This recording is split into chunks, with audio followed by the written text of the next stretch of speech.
Alright guys, we had an episode of Star Citizen Live which delivered a large batch of answers regarding several newly announced ships and a variety of gameplay topics. From the Drake Ironclad to the Origin M80 and then the mysterious Aegis Tiburon, the developers clarified design intentions, technical limitations, and future plan for several gameplay systems. Let's talk about all of that in today's video. A quick reminder that we have a giveaway, guys. On GLEAM, I am giving away a Drake's Golem OX, so put the link in the description down below. If you subscribe to the channel and comment to any videos posted this month, you are in for a chance to win an Aurora Mark II. Automatic entries for Patreon and YouTube members. You can also get to win an Argo Atlas Geo. Now onto our video. And first, we will talk about the Drake Ironclad, which is one of the most interesting questions here. Was it built to carry troops safely, which is not really a troop transporter, but anyway, indeed, this question was asked, and this question was about people who were concerned about the large number of jump seats inside the Ironclad. So according to the developers, those seats are not primarily intended for crew members, but for personnel being transported inside the ship. The idea is simple here. They say that in-atmosphere travel can become violent and passengers need to be secure to avoid being tossed around during maneuvers or turbulence. Another community question here focused on the ship's paint schemes. Some players believe the paints for the standard Ironclad or the Assault version had accidentally been swapped. CIG clarified that this was entirely intentional here, with the Assault variant specifically being designed to feature the yellow coloration.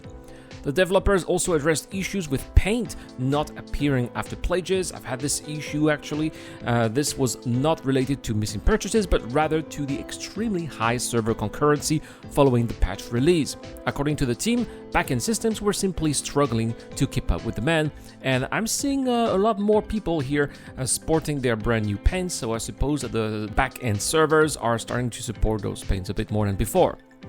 Moving on to the Pitbull here, discussion then shifted toward the weapon loadout of the ship. Some players questioned why the ship only carries 6 guns and missiles. The developers explained that the ship was intentionally designed to remain as small as possible. In fact, the team reportedly had to work hard to make the vessel appear less cute while preserving its compact profile. Questions also emerged regarding the effectiveness of small repeaters in the current armor-focused combat meta. CIG responded that these weapons are not meant to threaten heavily armored ships directly. Instead, they are intended to counter light fighters such as the Aegis Gladius.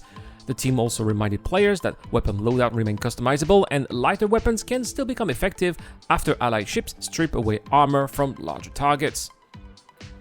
Next, the M80. The newly released Origin M80 also generated a number of questions. Player asked whether landing gear wheels will eventually roll properly rather than remaining static. The developers confirmed that functional rolling wheels are indeed planned, although no timeline was provided. When discussing the future of Origin ship design, CIG explained that the high-end luxury DNA showcased with the M80 will continue influencing future Origin Jumpworks ships. However, each vessel's overall appearance and atmosphere will still depend heavily on its intended role. Another important concern centered on balance. Since the M80 competes in a similar space to the RSI Scorpius, some players feared it could become overpowered, which quite frankly it really is, and I would not be surprised to see if it is getting nerfed eventually. The developers argued that the two ships serve different purposes. The Scorpius benefits from multi-crew gameplay and a turret system, giving it strength that differs significantly from the M80's design philosophy. Next, we'll move on to the MISC StarLite, and it is being described as a necessary middle ground within the refueling profession. According to the developers, the Starfarer is simply too large and demanding to serve as an entry-level refueling platform. To solve this issue, the team effectively created a smaller vessel equipped with 2 Starfarer-style fuel pods. The StarLite was built specifically around a refueling gameplay loop and intentionally incorporates visual and structural nods to the Starfarer. However, CIG emphasized that the StarLite is much more specialized than its larger cousin. Unlike the Starfarer, it does not refine fuel and cannot harvest it either. Its purpose is purely fuel transport and refueling operations. Next were questions about the Aegis Tiburon. The mysterious Aegis Tiburon received some of the most interesting clarifications of the show, I would say. Internally, the Tiburon replaces the docking collar area with a massive armory, reinforcing its combat-focused role. Players also asked who controls the ship's laser weapons, and it was confirmed that it was indeed the pilot. The conversation then moved towards the current state of larger laser weapon systems, particularly issues affecting the Aegis Idris laser. Developers explained that while hit registration improvements have been implemented, a bug in the damage transfer system created a new problem. An elegant solution, they said, is reportedly in development. Unfortunately, these same bugs are also affecting the Tiburon's laser systems, apparently.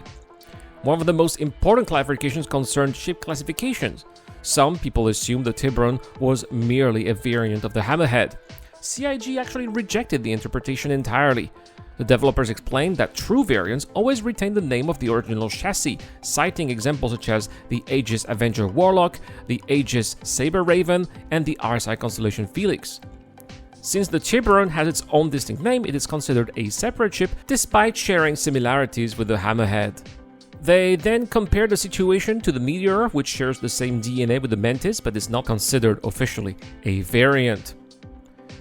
Next, CIG answered a couple of other questions about different topics. For example, they were asked about toilet gameplay. The team simply admitted that they had no idea when this kind of mechanics will eventually appear. Questions regarding ripple selectors for carpet bombing on the Aegis Retaliator highlighted the technical limitation. Increasing the bomb Q limit would also unintentionally affect missile systems, creating broader balance and technical concerns. CIG also discussed LAMP compatibility on newer ships. According to the developers, the system should function on the M80, though players were advised to consult John Crew's Spectrum post if issues occur, as canopy configuration can sometimes impact compatibility. Finally, the team addressed the broader economy and gameplay philosophy of Star Citizen. They explained that not every gameplay loop is intended to be a massive moneymaker. Some professions are designed primarily because they are enjoyable to perform, rather than because they generate enormous profit. According to CIG, the game should include activities players pursue simply because they are fun, not solely because they represent the fastest path from rags to riches.